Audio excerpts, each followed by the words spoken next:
नमस्कार दोस्तों, आप सभी का स्वागत है GBR इन्फॉर्मेशन यूट्यूब चैनल में। दोस्तों, आज हम पहली बार इस चैनल पर कोई मैथ का वीडियो लेकर आए हैं और आज एक महत्वपूर्ण टॉपिक को कवर करेंगे जिसको हम सांख्यिकी या स्टैटिस्टिक्स कहते हैं।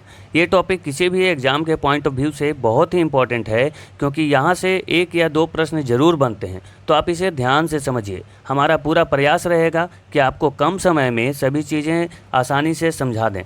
ठीक है दोस्तों, तो हम इसमें क्या क्या कवर करने वाले हैं, तो इसमें हम कवर करने वाले हैं माध्य, जिसको हम इंग्लिश में बोलते हैं मीन, और इसमें कवर करने वाले हैं माध्यिका, जिसको इंग्लिश में मीडियन बोलते हैं। इसमें बहुलक कवर करेंगे, ठीक है, जिसको बोलते हैं मोड, और ये तीनों का रिलेशन भी समझेंगे। ठीक है, माध्य, माध्यिका तथा बहुलक का संबंध समझेंगे, relation among mean, median and mode. ठीक है, इसमें परिसर देखेंगे, मतलब रेंज, विचरण, प्रसार या प्रसरण, ये तीनों एक ही है। ठीक है, जिसको इंग्लिश में हम बोलते हैं वेरियांस, इसको समझेंगे। मानक विचलन मतलब स्टैंडर्ड डेविएशन को समझेंगे, SD, और विचरण गुणांक यानी कि कोफिशिएंट ऑफ वेरियांस, ये हम सभी को समझ लेंगे, जिससे हमारा पूरा जो स्टैटिस्टिक है, सांख्यिकी है, वो पूरा कवर हो जाएगा। ठीक है, तो चलिए स्टार्ट करते हैं। सबसे पहले माध्य। दोस्तों, माध्य जो है इसको हम एवरेज भी बोल सकते हैं। क्या बोल सकते हैं? एवरेज भी बोल सकते हैं, या आप औसत भी बोल सकते हैं। औसत, ठीक है, जैसे आप औसत निकालते हो उसी तरीके से माध्य भी निकाला जाता है। दोस्तों, इसमें एक संख्या दी हुई होती है, जैसे ये संख्या यहाँ पे दी हुई है। इन संख्याओं को हम क्या करेंगे? इन संख्याओं का हम निकालेंगे योगफल। क्या निकालेंगे? योगफल, मतलब सबका योग निकालेंगे, और जितनी संख्याएं हैं उन संख्याओं से हम क्या करेंगे? इसको भाग दे देंगे। ठीक है, तो इन संख्याओं को हम जोड़ेंगे। 10 + 12 10 + 12 + 9 + 6 + 10 + 16 + 9 + 10 + 8।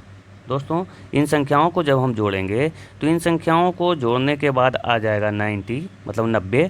और ये कितनी संख्याएं हैं? 1 2 3 4 5 6 7 8 9 संख्याएं टोटल हैं, तो इसको 9 से भाग देंगे और जिससे इसका मान आ जाएगा 10। तो इसका जो माध्य है वो क्या हुआ दोस्तों? तो इसका माध्य हो गया 10, इसका राइट आंसर है। ठीक है दोस्तों, तो हम ये समझ सकते हैं कि आपको माध्य समझ में आ गया होगा। माध्य कुछ भी नहीं, माध्य जो है जैसे आप औसत निकालते हो उसी तरीके से माध्य भी निकाला जाता है। ठीक है, माध्य बोलो, एवरेज बोलो, औसत बोलो, मीन बोलो, सभी एक ही हैं। ठीक है, अब हम बढ़ते हैं आगे मीडियन की ओर, मतलब माध्यिका कैसे निकाला जाता है। तो देखते हैं माध्यिका कैसे निकालते हैं। सबसे पहले तो हम माध्यिका के लिए ये जो संख्या है, इस संख्या को हम क्या करते हैं? दी गई संख्याओं को बढ़ते क्रम में या घटते क्रम में हम सजाएंगे। ठीक है, बढ़ते क्रम में भी आप सजा सकते हो और घटते क्रम में भी सजा सकते हो।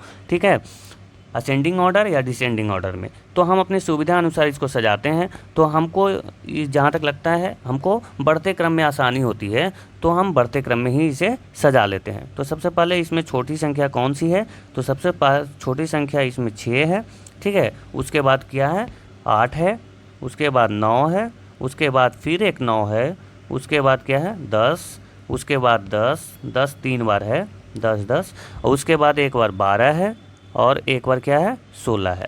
ठीक है, ये हमने इसको बढ़ते क्रम में सजा लिया और इन संख्याओं को गिन लेंगे। 1 2 3 4 5 6 7 8 9 संख्याएं हैं।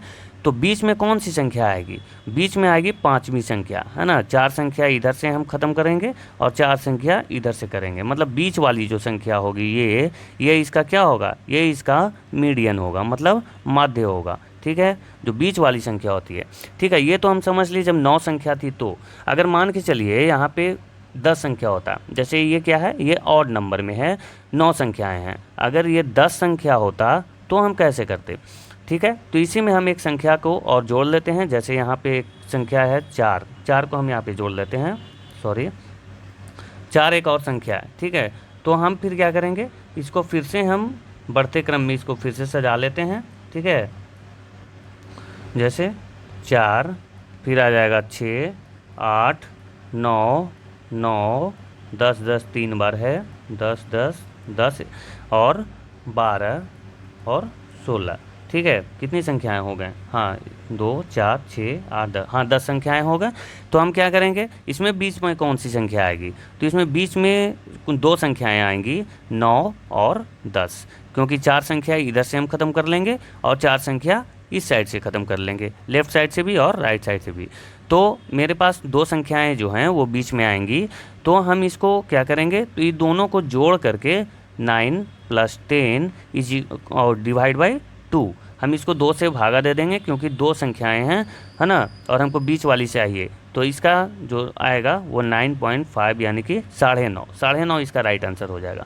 ठीक है, अगर और नंबर आए तब तो आप आसानी से निकाल लोगे, अगर इवन नंबर आए, सम संख्या है ना, जो नंबर दिया हुआ है वो अगर इवन में हो तो हम क्या करेंगे, जो बीच में जो दो संख्याएँ आएंगी वो दोनों को जोड़ देंगे और 2 से भागा दे देंगे। ठीक है दोस्तों, ये आपको समझ में आ गया होगा। अब हम बढ़ते हैं किसके, बहुलक की ओर। तो बहुलक किसे बोलते हैं, बहुलक इंग्लिश में बोला जाता है मोड, और बहुलक निकालने के लिए आपको देखना होता है जो मोस्ट रिपीटेड नंबर है, जो मोस्ट रिपीटेड जो चार मान है वही बहुलक होता है। जैसे ये जो संख्या दिया हुआ है, ये जो चार मान दिया हुआ है, इसमें जो 6 है, ये 6 कितनी बार आई है, 6 आई है एक बार, है ना।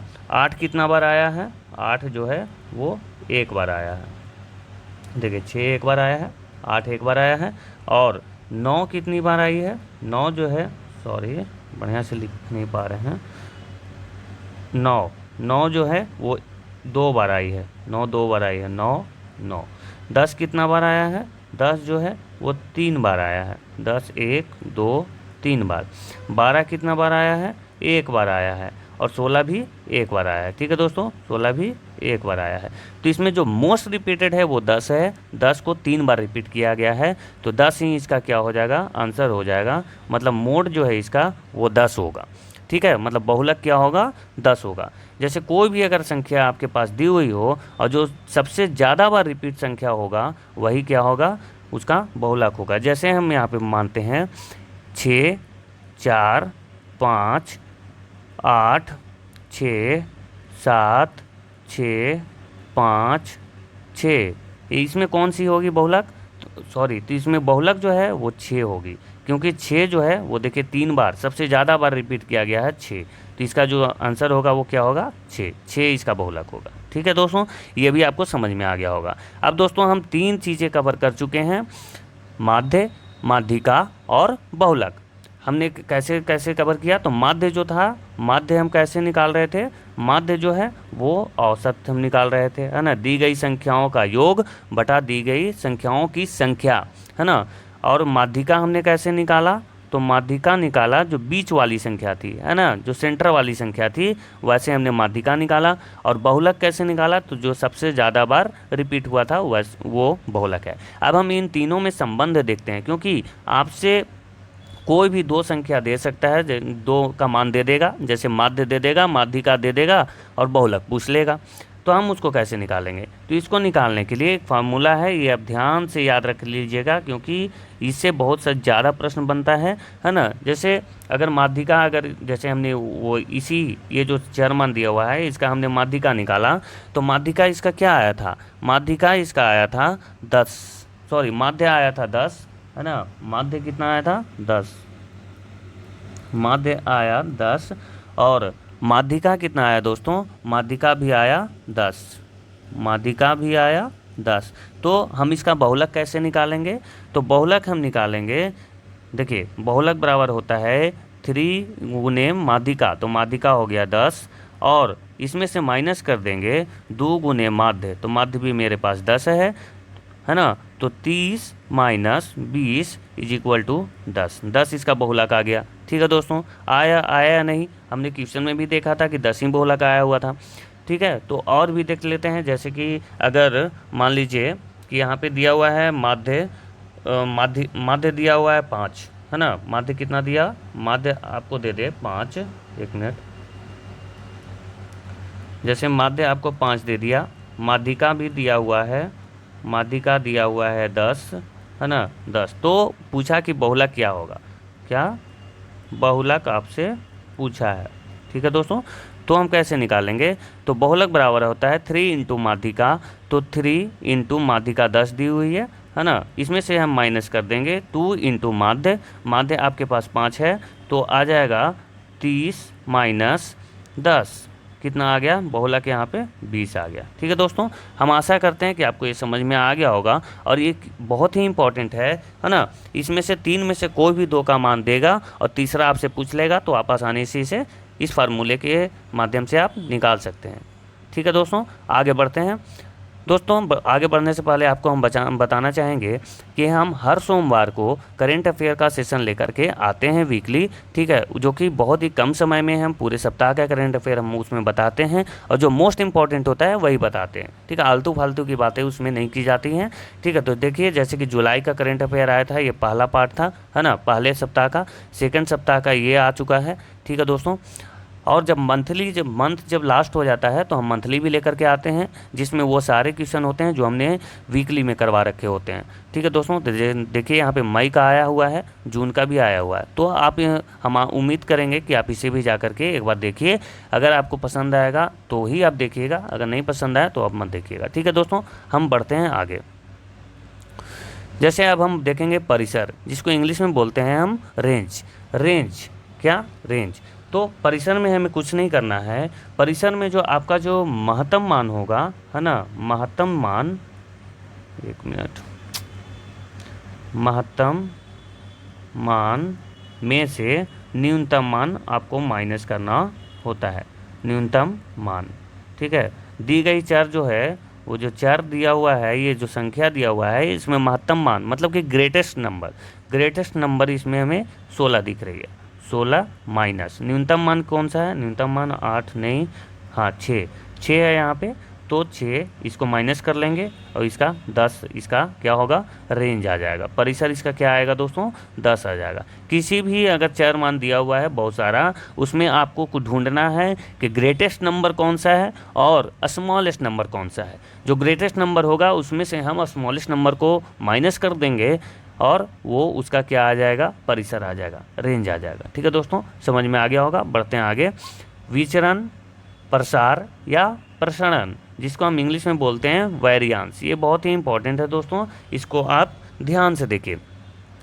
सबसे पहले तो हम आपको बता दें कि विचरण और मानक विचलन मतलब स्टैंडर्ड डेविएशन को ध्यान से समझ लीजिएगा, क्योंकि इससे बहुत ज़्यादा प्रश्न पूछे जाते हैं।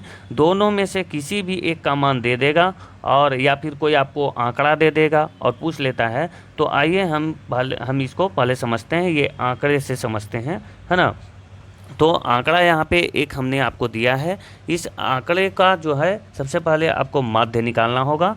ठीक है दोस्तों, तो इसका जो माध्य है, इस आंकड़े का हम क्या निकालेंगे, सबसे पहले आपको माध्य निकालना होगा। दी गई आंकड़े का माध्य निकालिए, तो इस आंकड़े का माध्य आएगा 10। ठीक है, और जो 10 जो माध्य आया, ये जो 10 आया माध्य, इसमें से हम सबका डिफरेंस देखेंगे। जो भी आपका जो चर मान दिया हुआ है उसका हम डिफरेंस देखेंगे और उसका वर्ग करेंगे, है ना। चर मान और माध्य के अंतर का वर्ग करेंगे। जैसे यहाँ पे माध्य आया 10 और ये जो संख्या है इसका डिफरेंस कितना है, इसका डिफरेंस है 0, 0 का वर्ग होगा 0, इसको फिर जोड़ेंगे। फिर ये जो है ये भी इसका अंतर 0 है, 0 का वर्ग होगा 0, ये इसका अंतर है 1, 1 का वर्ग होता है 1, और इसका 0, है ना, इसका भी अंतर है 0, और इसका अंतर है 1, और 1 का जो स्क्वायर होता है वो 1 होता है। इसका होगा 0, इसका होगा 1, तो 1 लिख लेंगे,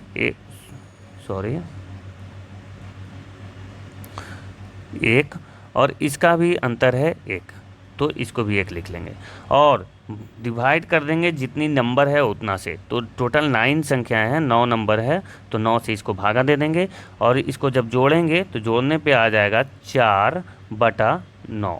यही इसका क्या होगा, विचरण होगा या प्रसार होगा या प्रसरण होगा या वेरिएंस होगा। ठीक है दोस्तों, यही इसका क्या होगा, वेरिएंस, है ना। तो ये आपको समझ में आ गया होगा। ठीक है दोस्तों, आपको क्या करना है, तो दी गई संख्याओं का जो आंकड़ा जो दिया हुआ है उसका सबसे पहले तो आपको माध्य निकालना है, तो माध्य निकालेंगे और उस माध्य से एक एक संख्याओं का अंतर देखेंगे और उन संख्याओं का स्क्वायर करेंगे। ठीक है, वर्ग करेंगे, है ना। जैसे हमने यहाँ पे किया, दी गई संख्याओं का अंतर देखा, उसका स्क्वायर किया और उनको हम सबको जोड़ देंगे और जोड़ने के बाद जितनी संख्याएं हैं उससे हम भाग देंगे, वही क्या हो जाएगा, उसका विचरण होगा। ठीक है दोस्तों, आगे बढ़ते हैं और अभी हम इसको और भी समझेंगे। पहले हम आगे देखते हैं, मानक विचलन हम देख लेते हैं, है ना। मानक विचलन कैसे निकालते हैं, तो मानक विचलन जो है, जो अभी हमने जो पीछे जो वैरियांस निकाला, जैसे हमने पीछे वैरियांस क्या निकाला था, वैरियांस हमने निकाला था, मतलब प्रसरण जो हमने निकाला था वो हमने निकाला था कितना, 4/9। ठीक है, 4/9 निकाला था। तो जो भी वैरियांस आप निकाले तो इसमें कुछ नहीं करना होता है, वैरियांस का अंडर रूट करना होता है। क्या करना होता है, वैरियांस का या प्रसरण का अंडर रूट करेंगे। और जैसे पीछे आया था, इस ये जो मान दिया हुआ है, ये जो आंकड़ा दिया हुआ है, इसका क्या प्रसरण जो या प्रसार या फिर वैरियांस जो है वो कितना आया था, 4/9। तो इसको हम अंडर रूट कर लेंगे तो इसका जो मानक विचलन है वो 2/3 आ जाएगा। ठीक है, 2/3 आ जाएगा। अगर मान के चलिए कि आपसे दोनों में से कोई एक दे दे और तीसरा पूछ ले, जैसे कि अगर क्वेश्चन अगर आपको दे कि विचरण जो है वो 144 आपको दे दे, क्या दे दे, विचरण जो है 144 है, तो मानक विचलन क्या होगा, मतलब स्टैंडर्ड डेविएशन क्या होगा। तो स्टैंडर्ड डेविएशन दोस्तों ये आपको ध्यान में रखना है कि हमेशा आपको पॉजिटिव मान लेना है। ठीक है, हमेशा पॉजिटिव मान लेना है, निगेटिव मान नहीं लेनी है। ठीक है, निगेटिव कभी नहीं होता है, ये हमेशा पॉजिटिव ही होता है। तो हमने देखा कि जो विचरण है, विचरण का हमें क्या करना होता है, अंडर रूट करना होता है। तो विचरण जैसे 144 दिया हुआ है, इसका स्टैंडर्ड डेविएशन यानी कि मानक विचलन पूछा है, तो 144 का हम क्या करेंगे, अंडर रूट कर लेंगे। तो इसका जो स्टैंडर्ड डेविएशन है वो आ जाएगा 12 इसका आंसर हो जाएगा। अब इसी का मान के चलिए कि उल्टा दे दे, जैसे कि क्वेश्चन आपके पास दे दे एक, क्या दे दे कि मानक विचलन आपको दे दे, है ना, स्टैंडर्ड डेविएशन मतलब मानक विचलन आपको दे दे 3.6 और आपसे पूछ रहा है प्रसरण या विचरण आपसे पूछ ले, विचरण या प्रसरण या फिर वेरिएंस आपसे पूछ रहा है। तो आप क्या करेंगे, जैसे इसी से हम निकालेंगे, प्रसरण जो है अंडर रूट होता है। तो जैसे कि स्टैंडर्ड डेविएशन बराबर होता है अंडर रूट विचरण या प्रसरण। ठीक है, तो स्टैंडर्ड डेविएशन आपको दिया हुआ 3.6 और ये जो है विचरण आपको निकालना है, विचरण क्या निकालना है। तो हम क्या करेंगे, इधर से अंडर रूट हटा के यहाँ क्या कर लेंगे, स्क्वायर कर लेंगे, इसको हटा देंगे, है ना। तो 3.6 का स्क्वायर कितना हो जाएगा, आपको पता है 36 का कितना होता है, 1296, है ना। 12.96 इसका क्या हो जाएगा, विचरण हो जाएगा। ठीक है दोस्तों, उम्मीद करते हैं कि आपको समझ में आ गया होगा। आप जब प्रैक्टिस करेंगे क्वेश्चन का तो आपको और भी ज़्यादा समझ में आ जाएगा। ठीक है दोस्तों, देखते हैं विचरण गुणांक क्या होता है, कोएफिशिएंट ऑफ वेरिएंस। तो ये विचरण गुणांक कुछ भी नहीं होता है।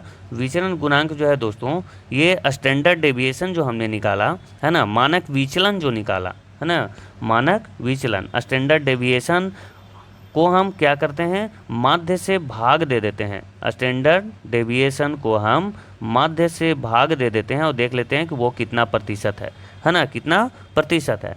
जैसे आपको यहाँ पे कोई भी मानक विचलन जैसे कि दे दिया 5, है ना, मानक विचलन कितना दे दिया 5, स्टैंडर्ड डेविएशन दे दिया 5 और माध्य कितना दे दिया, माध्य अगर दे दे 15 अगर दे दे, ठीक है। तो और आपसे पिछले विचरण गुणांक है ना, विचरण गुणांक तो आप कैसे निकालोगे, आप कुछ नहीं करोगे, आप निकालोगे स्टैंडर्ड डेविएशन मतलब मानक विचलन आपका 5 है तो 5 लिख लें और उसके बाद माध्य दिया हुआ 15 तो 15 लिख लीजिए और देख लीजिए ये कितना प्रतिशत है। तो इसको 3 से कैंसिल आउट करेंगे और ये कितना आ जाएगा 100/3, 100/3 जो है इसका विचरण गुणांक होगा। तो उम्मीद करता हूँ दोस्तों आपको सारी चीज़ें अच्छे से समझ में आ गए होंगे। आप इतना देर मेरे साथ बने रहें इसके लिए बहुत बहुत धन्यवाद और हम ये उम्मीद करते हैं कि आपको हम अच्छे से समझा पाए होंगे। अगर आपको कोई भी परेशानी हुआ हो तो आप उसे कमेंट बॉक्स में कमेंट कीजिए, हम पूरा कोशिश करेंगे कि आपको हम अच्छे से वहाँ पर भी समझा पाएँ। ठीक है दोस्तों, धन्यवाद, थैंक यू सो मच।